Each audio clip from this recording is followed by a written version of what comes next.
Listo, pues estaremos por dar inicio ya en un minutito más.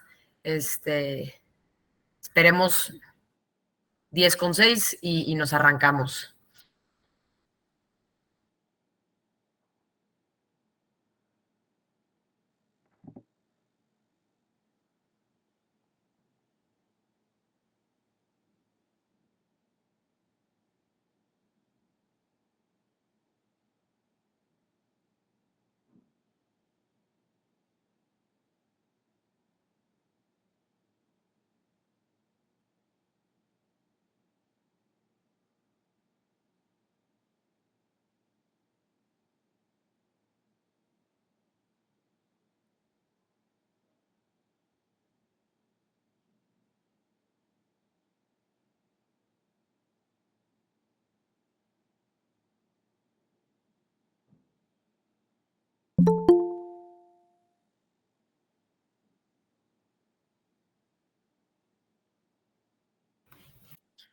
Pues bueno, ahora sí damos inicio.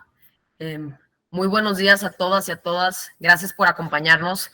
Siempre es un gusto para nosotros tener estas charlas breves en las que podamos hablar de temas que son relevantes, ya sea para la industria y el giro de Sora y el objetivo de Sora, que es el expediente laboral digital, así como la firma electrónica avanzada, entre otras cosas. Despedimos. Perfecto. Siempre es un gusto para nosotros y otros temas que son importantes para el desarrollo y el progreso social acompañado con los temas jurídicos, legales y tecnológicos. En esta ocasión tenemos como invitado a Eduardo Montemayor. Eduardo Montemayor, además de ser socio fundador de su despacho, que se llama My Dear Lawyers, ellos ven temas de marcas y muchas otras cosas que Lalo ahora les podrá platicar. Muy buenos, excelentes, lo digo no solamente porque yo he trabajado con ellos, sino por recomendación de muchos otros clientes. Además, él fue el director general de normas en Secretaría de Economía en 2022. Es decir, esto es un tema bastante reciente. Él estuvo a la cabeza a nivel federal. Él conoce perfecto qué salvaguarda la autoridad cuando está emitiendo estas normas, qué busca la autoridad, qué no le gusta a la autoridad, qué están supervisando, ¿no? Entonces, pues bueno, sin más, le voy a pasar la palabra a Lalo. Un poco es que Lalo nos platique de esta NOM de teletrabajo, que es una NOM relativamente sencilla, práctica, y después dejar algunos minutos para abordar otros temas que son relevantes pues para muchos de nosotros, y conectaremos un poco el tema de la NOM 151, que es una NOM que trata de la conservación de datos en actos de comercio. Y eso es algo muy relevante también para el giro de Sora. Y pues bueno, sin más, le paso la palabra a Eduardo Montemayor. Adelante, Lalo, muchas gracias. Gracias, Rebeca, gracias por la invitación.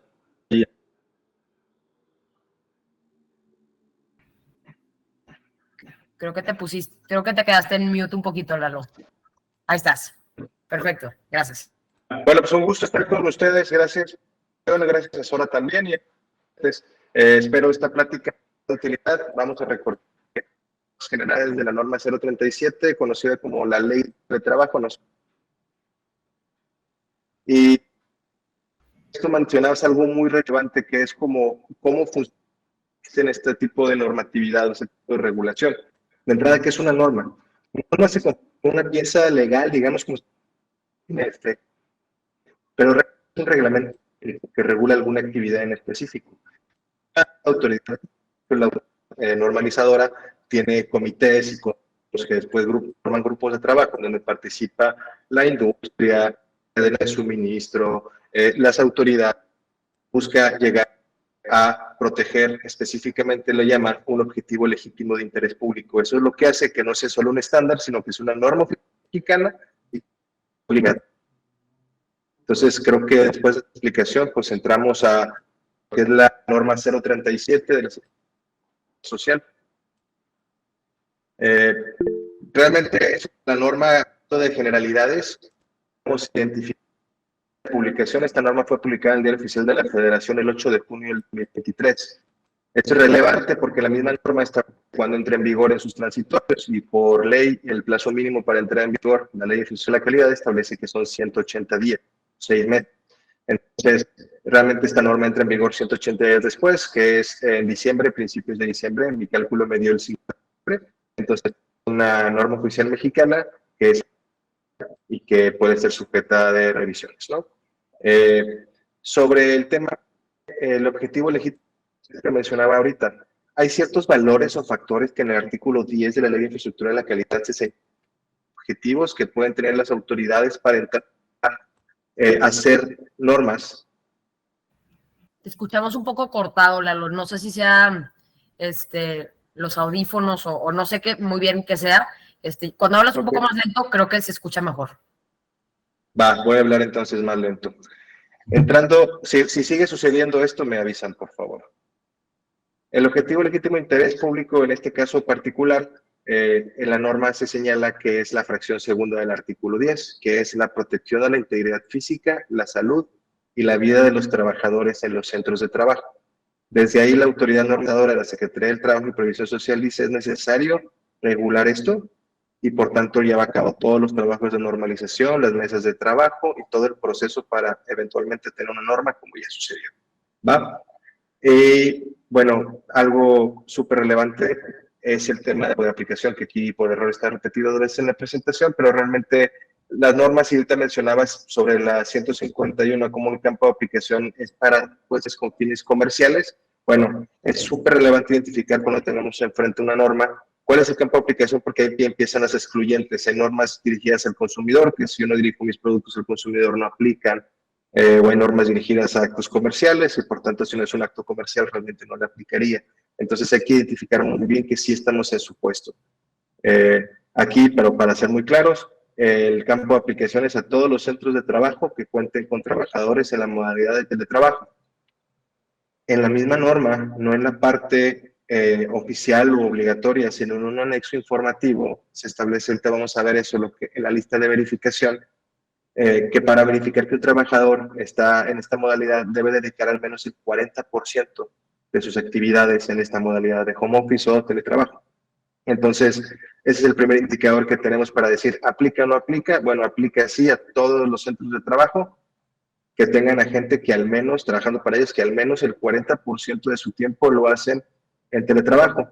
Y eso es en cuanto al campo de aplicación. Ahorita vamos a entrar a qué es el teletrabajo en sí mismo, ¿no?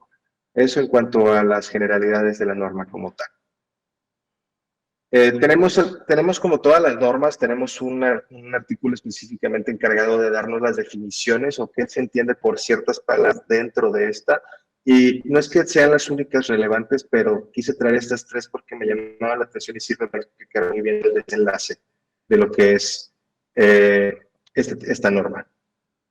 Respecto del lugar de trabajo, establece que el lugar de trabajo o de teletrabajo es un espacio físico y fijo fuera del centro de trabajo y convenido con el patrón para llevar a cabo el teletrabajo. Que no tengo el otro micrófono porque lo había rentado y ahorita estoy viendo. Bien, entonces empezamos a poder distinguir lo que es el espacio físico. Ojo, lo propone el trabajador, el patrón lo aprueba y tiene que cumplir con ciertas condiciones, cierta también equipamiento que ahorita vamos a ver. En lo general es un lugar en donde la persona pueda cómodamente desempeñar sus funciones, tener espacio para estirar sus brazos y para recargarlos, tener un espacio para las piernas, que no tenga condiciones de inseguridad como enchufes o poses por las piernas, y que tenga la privacidad o le genere la privacidad suficiente como para no ser interrumpido por terceros. Sí, algunas excluyentes como el ambiental que ese no podemos controlar, pero está llamado a ser un lugar específico, no es en cualquier lugar que se me antoje puede llegar a ser. Para hacer teletrabajo y ser un lugar de teletrabajo, es un lugar específico que incluso el trabajador debe de comunicar en el caso de que lo quiera cambiar porque va a ser sujeto a las revisiones, ¿no? Eso en cuanto al lugar de trabajo.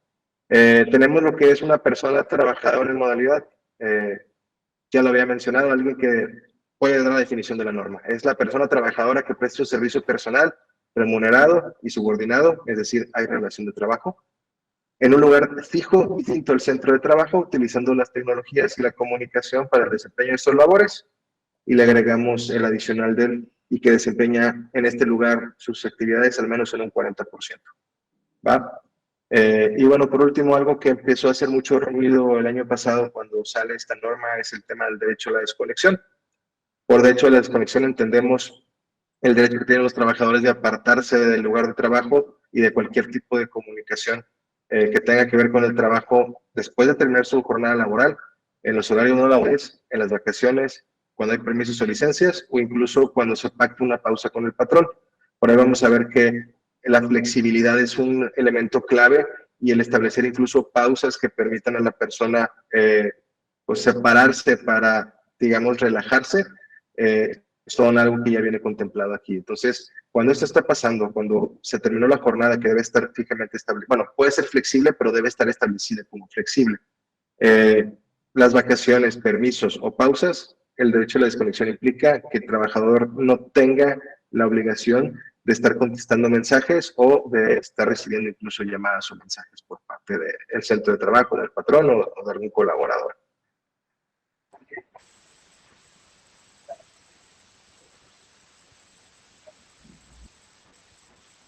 Ahí te dejamos de escuchar, Lalo. Ya no te escuchamos. A ver. Ahí me escuchas. Ahí te escuchamos 100% mejor. Bien, disculpen, espero que sea mejor la experiencia. Va, pues esas son tres de las definiciones que llaman más la atención. Finalmente sí les invito a que entren a la norma y las identifiquen porque las mismas definiciones hablan sobre los tipos de riesgo, ¿no? Que ahorita vamos a ver el riesgo psicosocial, el riesgo ergonómico y el riesgo físico. Si pasamos a la siguiente filmina, tenemos ya como tal las obligaciones del patrón, vienen establecidas en un numeral específico, el numeral 5 de la norma. Y pues aquí les puse algunos iconos para poderlos identificar. Voy a comentarlos en lo general para que tengan idea de qué se trata, ¿no? El primer requisito es que tengan un listado actualizado de las personas que trabajan en esta modalidad. Sí, es un listado donde obviamente nombre, género, estado civil, las actividades que realiza y el cargo, ya los piden esa especificación. Debe de venir también aquí los lugares propuestos y convenidos con el patrón para realizar el trabajo. El listado del equipo de cómputo y ergonómico que se le facilite, y vamos a ver eso. Y específicamente hablando del tema del 40%, es el tiempo de la relación de trabajo que se usa esta modalidad de teletrabajo. ¿Va? Eso en cuanto al tema del listado, requisito del patrón, debemos de tener todo siempre y lo debemos tener actualizado. Entrando al lugar específicamente, la norma establece, además de equipamiento inmobiliario, establece que hay dos características que debe de cumplir esto. Que debe ser un lugar con conectividad para el uso y manejo de la tecnología de la información, es decir, tener internet, tener el equipo también para llevar a cabo sus actividades y contar con las condiciones de seguridad y salud en el trabajo y haciendo énfasis al tema de instalaciones eléctricas, iluminación, ventilación y las condiciones ergonómicas. Esta norma al final, tiene anexos, tiene apéndices, en donde aparecen modelos y aparecen incluso imágenes ilustrativas. La mayor parte de estos son informativos, no son obligatorios, pero son muy buenas referencias. Incluso, que sepan, dentro de los mismos apéndices, si no me equivoco, es el apéndice 3, se establece lo que vemos aquí, que es la lista de verificación. Es una propuesta del normalizador para tener un listado de checks para poder confirmar que uno es teletrabajo y dos, que las condiciones en las que se trabaja son las adecuadas y se cumple con la norma, ¿no? Entonces es como un modelo de reducción básicamente. Eso en cuanto al tema de las condiciones. Debe de establecerse una política de teletrabajo y viene una serie de requisitos que debe contener esta política de teletrabajo para dejar clara la situación entre el trabajador y el patrón. Y debe de informarle a los trabajadores, no nada más informarles, sino estarle capacitando al menos una vez al año sobre los posibles riesgos de trabajo que se pueden suscitar. ¿Va? Esto es importante porque se busca reducir las incidencias como tal a través de la información que se le da al trabajador sobre los posibles riesgos, pero también a través de la capacitación que se le da al respecto. Entrando al tema de la lista de verificación, Básicamente en esta lista de verificación tenemos que 3 tipos de preguntas o de información que se recaba. La primera es para efectos de evitar tema de riesgos físicos. Y para esto, la norma lo que establece es que el área de trabajo debe ser limpia y ordenada y sin materiales innecesarios, debe ser iluminada natural o artificialmente, de manera que permita el trabajo de manera cómoda y evite fatiga visual. Debe haber una temperatura y ventilación agradable y, como les decía, el número de ruido, pues que no, el nivel de ruido, perdón, que no impida la concentración, salvo que sea el ruido ambiental de terceros, que pues, está fuera de. Eso es el tema de riesgos físicos, para evitarlos, ¿no? El segundo punto del que habla esta lista de verificación son cuestiones para evitar los riesgos llamados como ergonómicos. Entonces, a este respecto, la norma dice: necesitamos un lugar que permita la comodidad y evite, por ejemplo, que la espalda, hombros o cuello acumulen lesiones. Es interesante esto porque no solamente el mobiliario genera eso, sino también la personalidad del trabajador, pero finalmente es tendiente a que pues no existan estos malestares físicos con motivo de la falta de ergonomía, ¿no? Después nos dicen que es lo mismo que debe de tener en cuanto a mobiliario ergonómico, y nos dicen que debe haber un escritorio, una mesa, un plano de trabajo donde pueda apoyar cómodamente los brazos, sentado parado, y descansar o colocar sus piernas, ¿no? Como les decía, que no haya salientes o elementos de riesgo. Después la norma habla sobre la existencia de una silla ergonómica o de alguna silla, dice cualquier otra, siempre y cuando sea apropiada para las actividades. Aquí si me voy al tema de los anexos o de los apéndices, se lo viene un ejemplo. Esto se refiere a que la silla tenga opción de distintas posiciones, tanto de respaldo como de altura, para que permita, digamos, que el equipo de trabajo esté a la altura y no tenga que estarse agachando o torciéndose el cuello la persona, pueda estar sentado en un ángulo de 90 grados, etc. Entiendo que no es como que podemos estar vigilando que esté llevándose a cabo de esa forma, es al menos proporcionar los elementos para que eso sea posible y evidentemente pues, el trabajador le corresponde hacer lo propio, ¿no? Y después de esto tenemos también el tercero de los elementos de esta lista de verificación, el tema de los riesgos psicosociales. Esto ya hay otras normas que hablan de ellos, como la 035, pues hay que saber este componente que se vuelve relevante. A este respecto, la norma lo que dice es que la lista de verificación debe establecerse o debe lograrse, verificar que el espacio permite la privacidad, lo que les decía, para que un tercero no interfiera o interrumpa o afecte sus actividades. Se le debe permitir a la persona conciliar tanto su trabajo como su vida personal. Debe existir perspectiva de género cuando se hace esto de conciliar el trabajo y la vida personal. Y aquí es donde abre la posibilidad, no obliga que existan, pero abre la posibilidad de que existan jornadas flexibles en función a las responsabilidades familiares que tiene la persona. Ojo, no estamos hablando de reducir el tiempo de la jornada, estamos hablando de que simplemente sea flexible y se cumpla de otra forma que no sea quizás horas corridas o periodos corridos. ¿Vale? Habla sobre mecanismos, habla de que debe haber mecanismos para que el patrón pueda ser comunicado por el trabajador si hay alguna situación de violencia familiar que está afectándolo, para incluso revertir el teletrabajo y hacerlo presencial. Y también habla sobre los pausas y los tiempos adecuados de descanso que deben existir y el respecto al tiempo de desconexión, que están bastante relacionados. Eso en cuanto a la lista de verificación, que repito, si se van al apéndice, van a encontrar, si buscan lista de verificación en la norma, pues va a brincar al listado de checkmarks, en donde básicamente se va completando si es sí, si es no, o si no aplica y algún comentario. Esto va a ser importante para temas de la evaluación de la conformidad, después de lo que vamos a ver en un minutito más. Se debe, obviamente, el patrón cumplir con las medidas de seguridad e higiene en el trabajo, efectivamente. Debe de establecer y documentar los programas para el mantenimiento de los equipos, como les decía, dar capacitación al menos una vez al año sobre las condiciones de seguridad y salud, establecer mecanismos de reversibilidad cuando alguna condición o alteración de seguridad y salud justifique que se regrese al trabajo presencial o por circunstancias de intereses laborales. Habla también sobre que el patrón debe practicar en los exámenes que se establecen en la norma 030, la norma oficial mexicana 030 de la Secretaría de Trabajo y Social del 2009, que son exámenes médicos estándar para empleados en operación, o operarios, empleados administrativos y otros, así lo clasifica esta norma. Se debe debe de existir una comisión de seguridad e higiene que es precisamente la que va a validar que el espacio y las condiciones de trabajo, de teletrabajo sean conforme a la norma. De hecho, para esto establece dos formas. La primera es que esta comisión visite el lugar para que se cerciore, pero en caso que el trabajador no quiera que esto se lleve a cabo porque se trata de un espacio privado completamente, el mismo trabajador puede llevar a cabo, digamos, el autocumplimiento a través de la revisión de los puntos y la confirmación.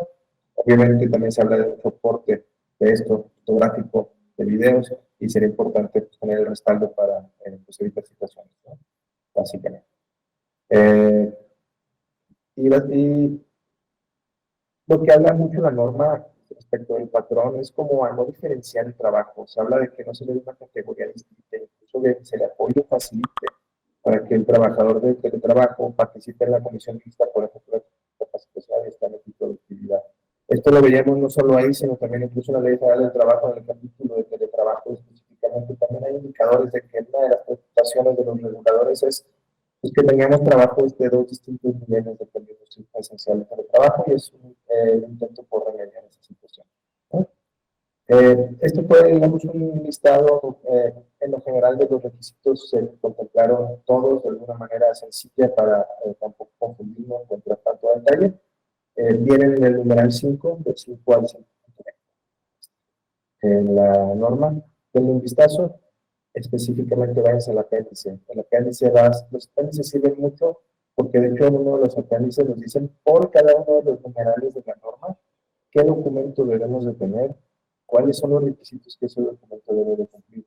Entonces, si es una chamba, sí es bastante información, pero una vez que se le toma el sentido a las cosas, es muy fácil cumplirlo porque está todo estandarizado y esquematizado, ¿no? Eso en cuanto al tema del patrón.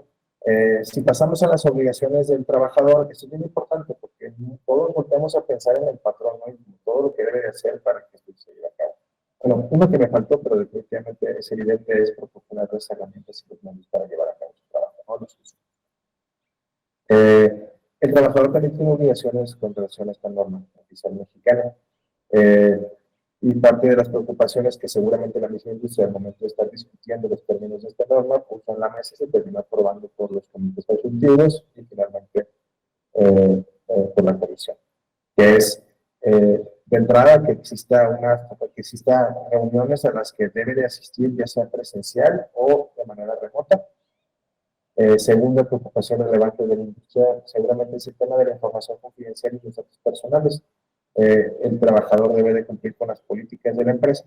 Entonces, esto va a ser importante tener detallado como empresa un convenio de confidencialidad, porque no solamente es la información valiosa del negocio, sino además las obligaciones que tengo pues, de resguardar, digamos, los datos personales que recabo y que están en esa información, y esa sí es obligación legal, no nada más porque me conviene, sino porque si no lo hago me meto en problemas serios. Entonces, va a ser importante darle foco al tema de la confidencialidad de la información y que eso esté bastante bien amarrado a través de estos documentos. Hay cosas para las cuales debe de comunicar al patrón conforme a esta norma, por ejemplo, cuando sufra un riesgo de trabajo, cuando cambie su domicilio de manera definitiva o temporal. Esto fue muy común cuando empieza, sin estar regulado el COVID, que hubo muchas personas que cambiaban de residencia, que preferían irse a trabajar a la playa y estaban en el trabajo o algo por el estilo. Muchas veces ni siquiera se avisaba al patrón. Entonces ya la norma viene establecida como requisito el que el trabajador sí comunique, aunque sea temporal, el cambio de domicilio al patrón. ¿Por qué? El patrón tiene que saber, no solo para saber dónde está el trabajador, sino también para cerciorarse que el espacio donde está realizando el trabajo cumple con la normatividad, porque si no cumple, verdaderamente es a cargo del patrón esa responsabilidad, ¿no? Pero no puede llevarlo a cabo sin hacerlo. El trabajador, como les decía, debe de o brindar el acceso a la Comisión de Seguridad y Higiene en lugar de teletrabajo para que la valide, o debe de hacer el autocumplimiento a través de la autoverificación conforme a la lista de verificación. Obviamente debe cumplir con la política de teletrabajo, por eso les digo, esto es bien importante, hay muchas cosas que vale la pena dejar bien establecidas para las situaciones. Este es el lugar en donde se hace precisamente. Tiene que comunicar también cualquier alteración a las condiciones de salud, de seguridad y salud del espacio que le impiden desarrollar su trabajo, porque es la única persona que verdaderamente puede pues, percatarse de eso y hacer algo al respecto para que el patrón pueda actuar. Debe de resguardar y conservar en buen estado los equipos. y eso también es por parte de las cosas más relevantes, pues no solamente estamos hablando de computadoras o equipos electrónicos, sino además incluso de mobiliario, entonces esto debe ser resguardado de manera adecuada para, digamos, en buen estado es lo que está mencionando, ¿no?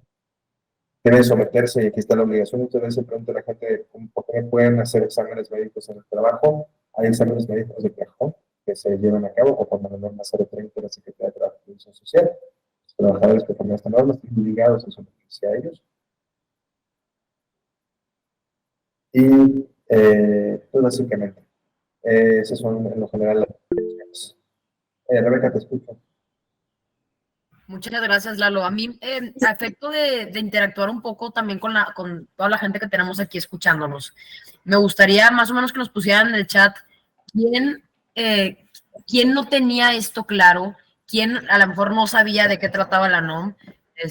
Lo que queremos saber es qué tanto esta NOM en estos nuevos modelos híbridos de trabajo ya ha permeado en sus instituciones. Entonces, a mí me encantaría que me pusieran por el chat yo sí, yo no tenía idea. En mi empresa la verdad es que esto vale gorro, nos escriben a las 10, 11 de la noche y pues como estamos en casa siempre tenemos que estar conectados, no hay apoyo en cuanto a una buena conexión de internet y equipo de trabajo, etcétera, etcétera. Entonces sí me gustaría un poquito empezar a interactuar con la gente que nos está escuchando, porque también entiendo que cuando son corporativos grandes, cuando eres el reclutador, el de recursos humanos, atracción de talento, e incluso la administración de una empresa, pues de pronto estamos preocupados de estaremos cumpliendo o no. Entonces, por aquí veo una pregunta de Juan de Dios que dice, ¿se requiere que los empleados hagan clock in y clock out? Es decir, a lo que Juan de Dios se refiere,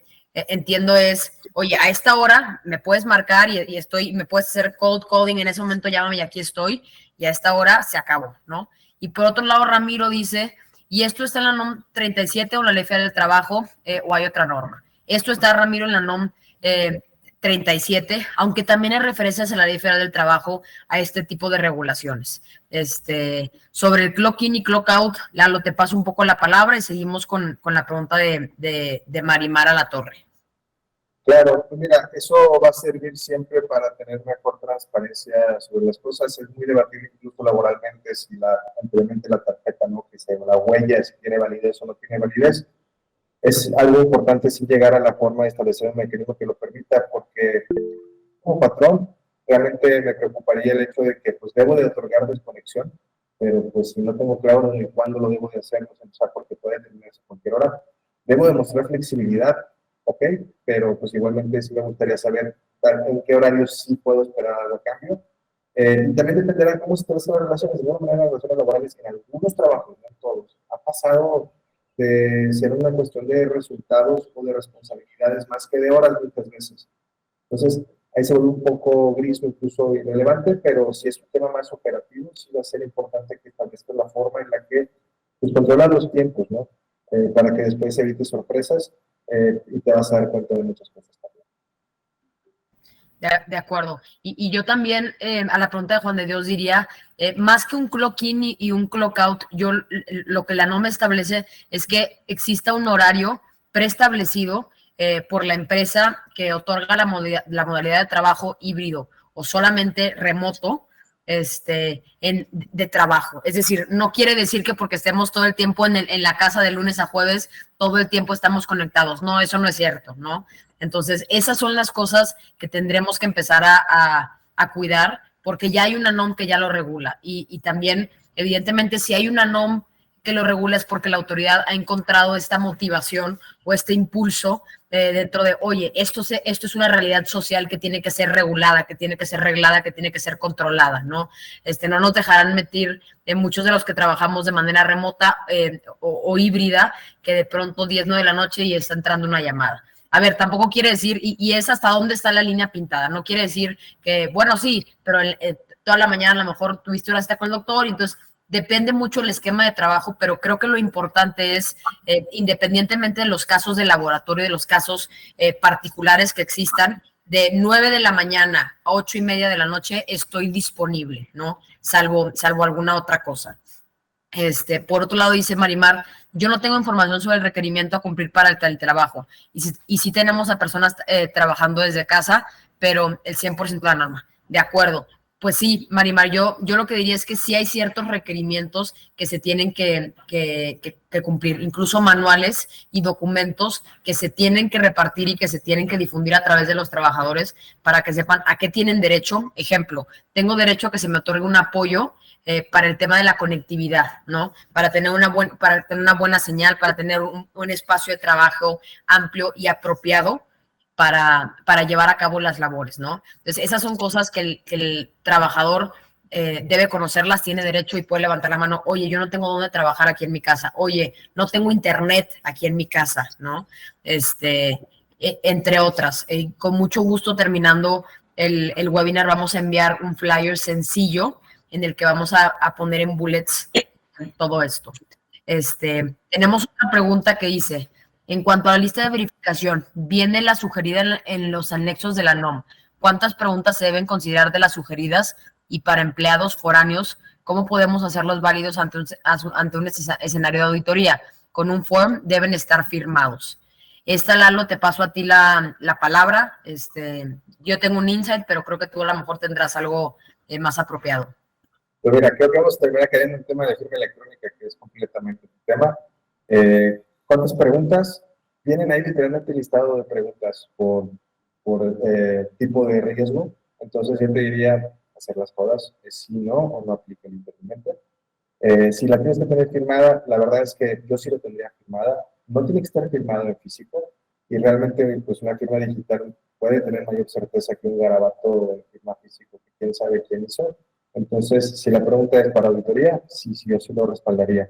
Y eso es clave. Mencionabas ahorita de redactar y hacer los documentos alrededor. Piensen además en las obligaciones del trabajador. Me interesa tener detallado el tema de la información confidencial, me interesa tener detallada la política del trabajo, me interesa que si la ley va a ser flexible, pongamos las reglas para esa flexibilidad, porque yo tengo que tener claro si te puede buscar o no a X hora, porque este día fue flexible y por tanto se desplazó en el horario, ¿me explico? Entonces, me ha enfocado eso a construir los documentos alrededor del teletrabajo y sí te recomiendo que lo firmen. No sé si Rebeca nos quiere explicar la firma de la norma. De acuerdo. Aquí un poco se empiezan a juntar, creo yo, un poco las dos NOMs. La NOM, la que tenemos en cuestión, la del teletrabajo, y la NOM 151, que habla de actos de comercio en sí, la conservación de estos a través de medios electrónicos. Entonces, un poquito para empezar a discernir. ¿Cuál es la recomendación aquí? Oye, este tipo de preguntas y este tipo de evidencia que hacen el respaldo en caso de una auditoría, ¿cuál es la mejor manera de tenerlos cuando tenemos trabajadores remotos e híbridos? Tenerlos a través de medios electrónicos, de medios digitales. Ya existen muchísimos mecanismos para hacerlo así. Es parte del expediente laboral digital del empleado.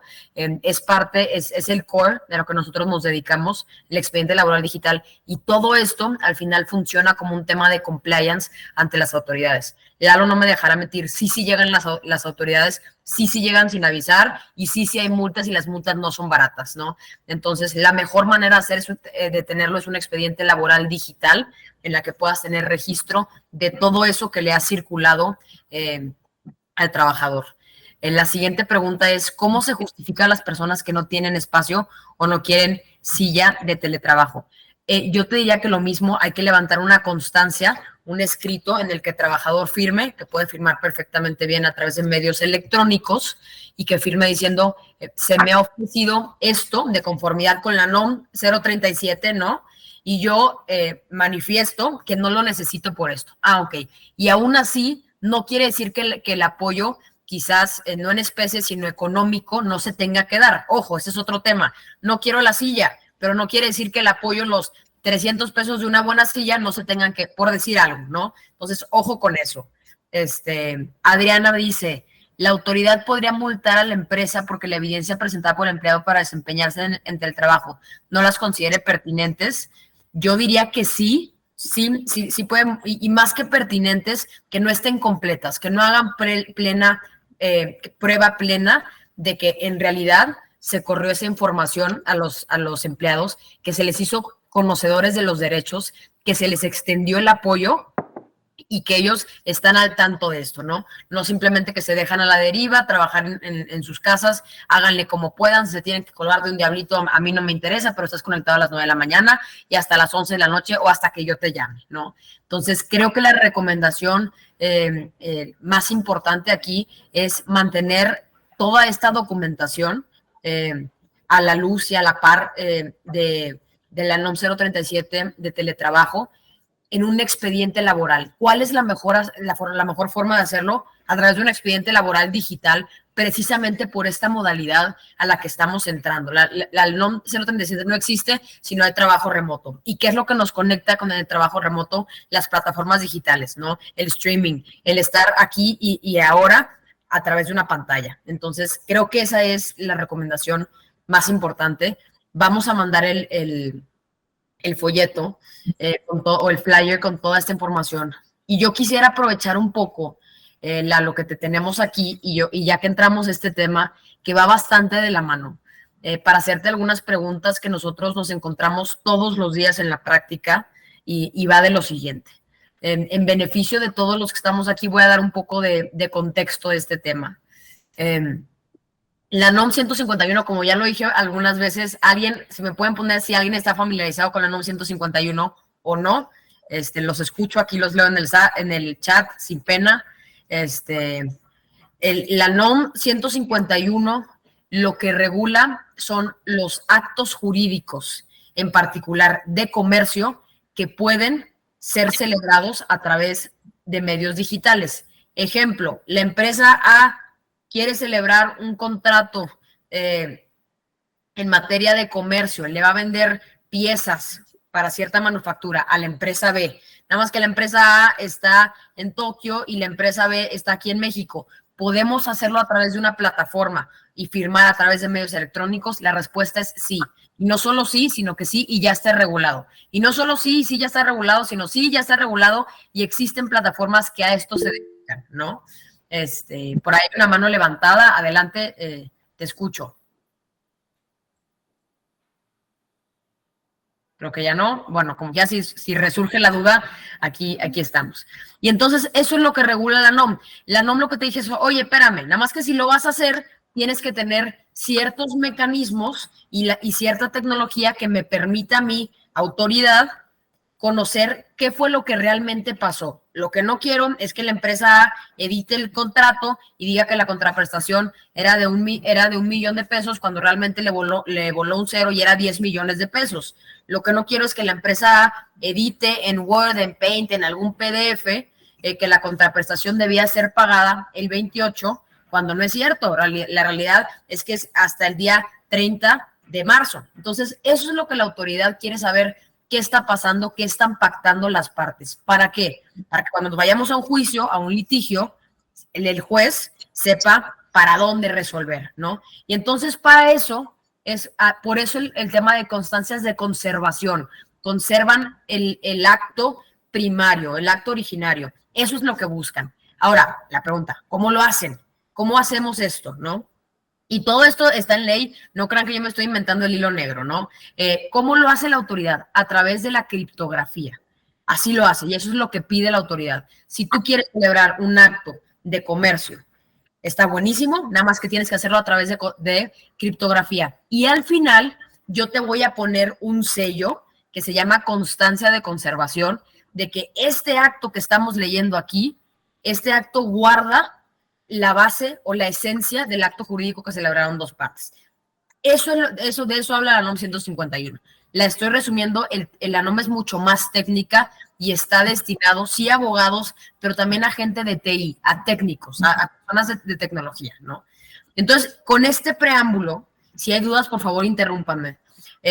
La duda que nosotros nos tenemos y que nos gustaría que Lalo contestara aquí en este foro, es que nosotros como plataforma de expediente laboral digital, en la que tenemos una firma electrónica de casa y firma el empleado, ¿qué cosas? Cosas como estas de la NOM 137, la política de home office, que sí se le informó que tiene ayuda, que sí le pueden dar una silla, que tiene equipo de cómputo, que esos son sus horarios de trabajo, que no tiene que estar conectado a las 11 de la noche, todo esto. ¿Qué queremos? Y mucho a las preguntas de Leo HGSR Talent y Juan de Dios. ¿Qué queremos? Queremos tener constancia, queremos que obren el expediente laboral digital. A eso nos dedicamos nosotros, eso facilitamos, eso les facilitamos nosotros a ustedes, ¿no? Y entonces, lo que nos dice el cliente es, oye, ponme una constancia de conservación, ¿no? Y aquí va la pregunta de Erika, va a venir mucho al caso, ¿no? Entonces, ponme una constancia de conservación. ¿Qué decimos nosotros como Sora siempre? Oye, no tengo por qué ponerte una constancia de conservación porque no es un acto de comercio, es un acto laboral, es un contrato laboral, ¿no? Y entonces, oye, sí, pero ¿qué pasa si también tenemos un contrato de un proveedor ahí? Entonces, sí o no. Entonces, la línea entre cuando es o no necesario y obligatorio poner una constancia de conservación y cuando no, se vuelve bastante delgada. Para nosotros está muy claro, si son temas laborales, no tenemos que poner constancia de conservación. Cuando son temas como políticas de home office, etcétera, seríamos de la idea de que tampoco tenemos que poner constancia de conservación. Pero bueno, nos gustaría saber qué dice Lalo. Y antes de pasar la palabra, Erika nos pregunta, pero aunque se haga a través de los prestadores de servicios de certificación por la Secretaría de Economía, en caso de litigio, el juez va a solicitar el peritaje y tiene que pagarlo el empleador, que tiene la carga de la prueba y ese costo es bastante alto. Erika, gracias por tu pregunta. Creo que esto es el día a día de nuestro trabajo. Tiene que pagarlo el empleador. Aquí el tema es cuando la ley dice que en caso de que se necesite ese peritaje. ¿Cuándo se necesita? Cuando la criptografía y los hashes que encriptan los documentos no dan resultados concluyentes y conclusivos, ¿no? Entonces, si yo escaneo un QR y no puedo ver quién firmó, cuándo lo firmó y que está debidamente encriptado, por supuesto que necesito un peritaje. Oye, pero cuando no, cuando todo está bien armado, necesito un peritaje, parece ser que no. Y eso lo hemos visto en la práctica. Muchas veces no nos objetan esas pruebas, no solicita un peritaje y el juez entiende bien lo que estamos aportando. Adelante, Lalo, ahora sí te paso la palabra. Y ahorita también creo que es importante esto. Muchas veces nos canalizamos con lo digital y como la falta de supuesta de certidumbre, pero si lo comparamos con lo firmado a mano, solamente tienes que ofrecer una pericial cuando la otra parte esté desconociendo que se trata de su firma. Y también lo puede desconocer de manera autógrafa cuando es a mano, ¿me explico? Igual no de periciales, igual tú vas a hacer un perito, tú vas a hacer el tuyo. Entonces, realmente, en los mismos escenarios en donde se desconoce la firma es donde entra el tema de periciales. Sí es algo que debe ir mejorando con el tiempo, definitivamente son actores que pues, todos hemos visto, pero también los jueces han empezado a evolucionar. Contestando tu pregunta específicamente, naturalmente un juez mercantil va a ser el más acostumbrado a esto, porque aunque sigue siendo muy nuevo, definitivamente todo el tema de firma electrónica estaba relacionado con el Código de Comercio, incluso la propia norma 151 habla no solo que aplica solo a los comerciantes, sino habla sobre los artículos del Código de Comercio del que deriva esta norma. Entonces no podemos conseguir esta norma si no es para, digamos, usarse con fines comerciales como tal. No tendría otra justificación en un soporte para hacerlo distinto. Ahora, ¿quieren estar completamente seguros? Sí, creo que esto es importante. Todas las normas oficiales mexicanas tienen algo, desde la nueva ley que se llama evaluación de la conformidad, ¿sí? Que es una revisión por parte de un tercero, puede ser autorrevisión, pero en ciertos casos muy específicos que puede ser un día o no tenemos. Entonces, yo voy, contrato una unidad de inspección y esa unidad de inspección me digo, estos son mis documentos, esta es la fórmula que estoy llevando a cabo, es una inspección válida, está acreditada y aprobada para llevar a cabo esa tarea y nos da un certificado de cumplimiento que tiene una vigencia de 2 años. Yo ya sé que si sigo haciendo así las cosas por 2 años, están válidamente hechas para efectos de auditoría. Para efectos de un reclamo laboral, entramos a lo que les dije, si objeta, no objeta, ya las particularidades de cada cosa. Pero esa es la forma de estar seguro que como tengo mapeado mi esquema de home office, es válido, es legal, y que cuando me llegue la autoridad no voy a tener un problema porque ya que ellos mismos aprobaron, de alguna manera, ya me dijo que sí. Digo, nada más hacerlo así y seguirlo haciendo de esa forma.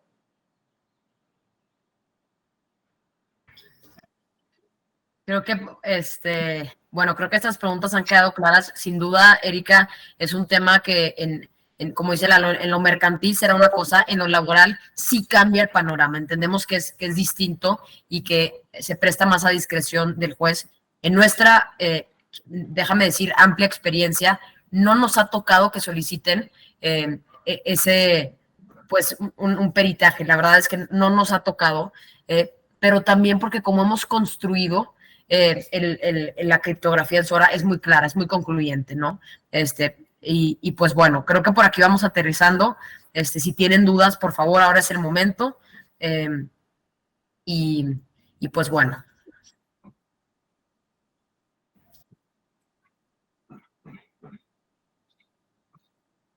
Yo los quiero invitar a que le pierdan el miedo a las normas oficiales mexicanas. Esto es un sistema nuevo creado para que las personas que industria o esa actividad en particular regular nos involucremos y aportarnos eso.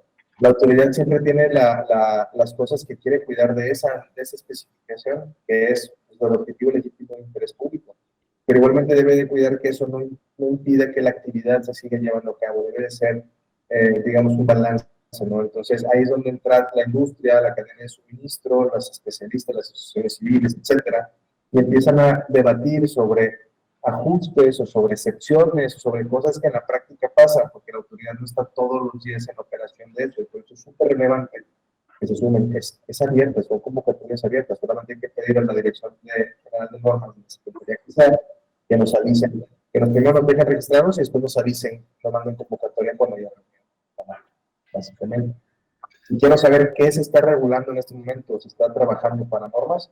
2 veces al año se publica la primera, en marzo, Programa Nacional de Infraestructura de la Calidad, luego que es donde dicen las autoridades, esto es lo que voy a regular este año, si voy a regular algo ahí tiene que estar, luego en septiembre lo vuelven a hacer con las cosas que quizás no vieron al principio de año, pero que también quieren entrar en miras al cierre de año regular.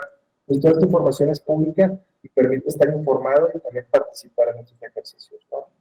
Si ven la norma del 037 van a encontrar, es muy claro donde realmente la industria logra implementar algunas excepciones, como por ejemplo la evaluación de la conformidad no es obligatoria. Puedes llevarla a cabo si quieres contratar una unidad de inspección. Lo recomiendo si voy a estar montado utilizando múltiples modalidades de home office y la contingencia que me puedo ocupar en caso de no cumplimiento es alta, sí lo haría. ¿Sí? Ahora, si soy una empresa que el home office es más bien como un derecho del trabajador a ciertos días trabajar desde otro lugar que no sea la oficina, no necesariamente un espacio físico específico, etcétera, etcétera, realmente no estamos dentro de las regulaciones. ¿Cierto? Eso es bien relevante identificar si estamos o no estamos. Y es mi comentario básicamente.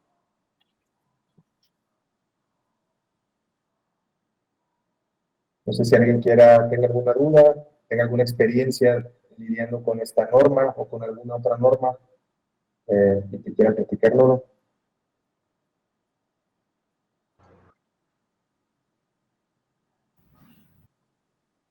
Pues adelante, Diego. Perfecto. ¿Qué tal? Hola a todos. ¿Cómo están? Buenos días.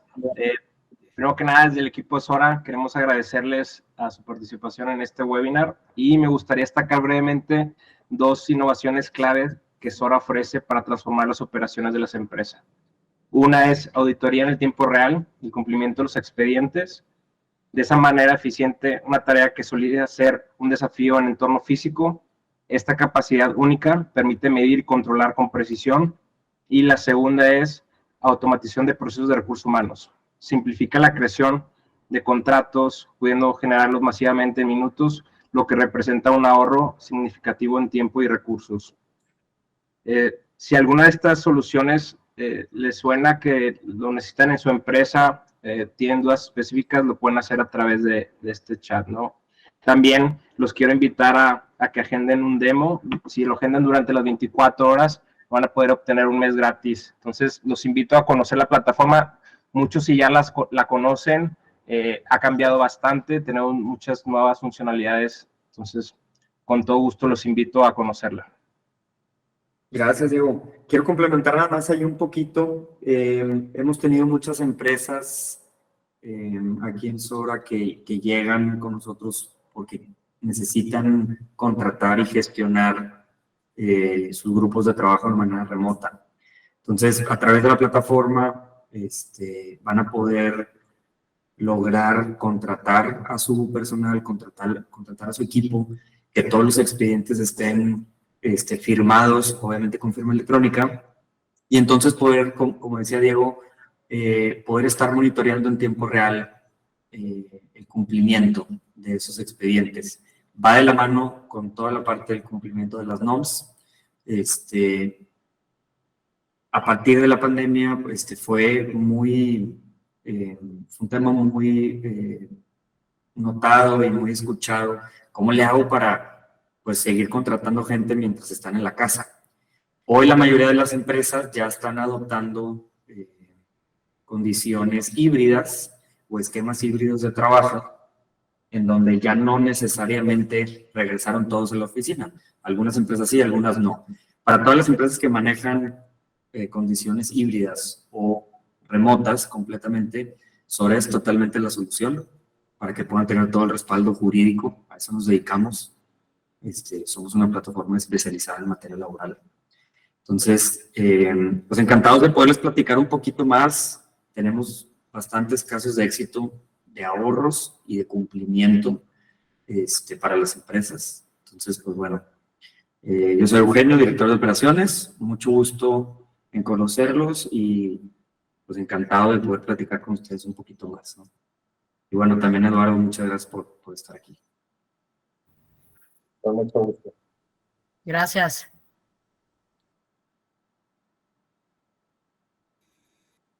No sé si alguien tiene alguna pregunta adicional, sino que ¿qué más tenemos, Re? Pues no, nada, agradecerles. A ver, Horacio. Buenos días. Hoy, ¿qué diferencia hay de firmar con ustedes, con Sora, y firmar con DocuSign o HelloSign o cualquier otra plataforma? ¿El alcance de la firma electrónica tiene el mismo alcance? O sea, únicamente hablando de la firma electrónica. ¿Quieres Pues, responder, Re? Adelante, sí. Sí, mira, Horacio, creo que la pregunta es merecedora de una buena, de que lo veas, ¿no? Pero para contestar tu pregunta puntualmente, la diferencia es la criptografía, así concretamente. ¿Por qué la criptografía? Porque un WeSign, un DocuSign, etcétera, comúnmente lo que hacen es el empleado pasa, no el empleado, el firmante, una de las partes, o un empleado, pasa el dedo, Rebeca de la Garza, copy, paste. Yo lo he hecho y lo hago 1000 veces en Adobe, ¿no? Oye, ¿y eso está encriptado? La respuesta es no. ¿Qué es encriptado? Es una especie de blockchain, es una cadena alfanumérica extensa que se le atribuye a un documento en particular. Imaginemos que el documento dice: Horacio Ayuso y Rebeca de la Garza celebran un contrato de compraventa de una pluma por 5 pesos. Y lo firmamos las dos partes, ¿no? Entonces, ese documento le es acreedor a ese documento una cadena alfanumérica única e irrepetible. Entonces, si Horacio dice que ya no son 5 pesos y él mañosamente en el Word o en el Paint le pone un 0, son 50 pesos, entonces esa cadena alfanumérica, ese hash, que seguramente lo han visto, cambia. Y va a cambiar de manera infinita. Si le pones 500 pesos, cambia. Si a mi nombre, en lugar de ponerle Rebeca de la Garza con mayúsculas, le pones minúsculas, va a cambiar. ¿Cuál es el resultado de eso? El juez o la persona que deba decidir, pensando en métodos alternativos de solución de controversias, los famosos masks, que tenga que determinar cuál fue el acto jurídico que se celebró a través de Adobe Sign, DocuSign o WeSign, no lo va a poder descifrar. No va a poder, porque el documento fue alterado de formas que no dejan rastro de eso. Eso por un lado. Y por otro lado, súper importante, la identificación del usuario. Nosotros, para otorgar una firma electrónica, nuestra firma es una firma electrónica criptográfica o avanzada. Así lo dice tal cual el artículo 89 del Código de Comercio. Tal cual, los equipara. ¿Por qué? Porque identificamos al usuario de forma que no queda error de quién es el firmante. Oye, ¿cómo lo haces? Lo hacemos a través de una red neuronal que capta los rasgos biométricos de una persona con su documento oficial emitido por el INE o por el pasaporte, se me fue la Secretaría de Relaciones Exteriores, y entonces hacemos un contraste entre esa foto y esos datos, la selfie que tú tienes y tu red biométrica. Entonces, cuando hace match, nosotros sabemos que es Horacio Ayuso firmando y que no fue Luisa Pina poniéndole copy-paste a la firma en Adobe. Y eso no nada más lo vamos a saber nosotros y tú, lo va a saber el juez. Entonces, esa es la distinción, ¿no? La certeza jurídica. Muy interesante, muchas gracias. Gracias. Pues bueno, estamos sobre el tiempo. Por ahí hay otra Ah. pregunta de Ramiro. No sé si gusta responderla.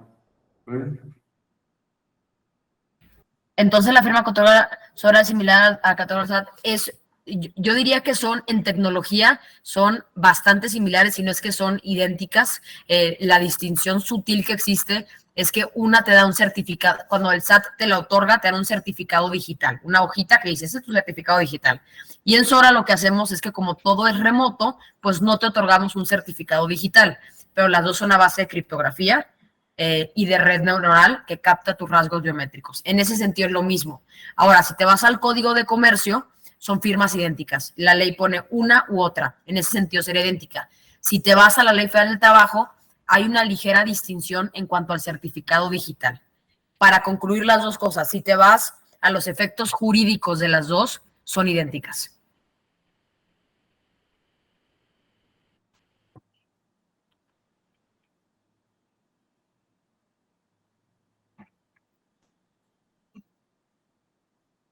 Muy bien. Bueno, pues ya estamos a tiempo. Les agradecemos mucho su participación. No sé si alguien más quiere comentar algo. Sino para ya ir concluyendo. Perfecto. Pues muchas gracias a todos. Gracias, Eduardo. Gracias, Rebeca. Gracias, equipo de Sora. Por favor, si tienen alguna otra duda, están interesados en poder gestionar sus expedientes de manera digital, obviamente, primero que nada, con todo el cumplimiento de ley, por favor, acérquense con nosotros para seguirles platicando. Y bueno, pues que tengan un excelente día. Muchísimas gracias. Muchas gracias. Buen día, gracias.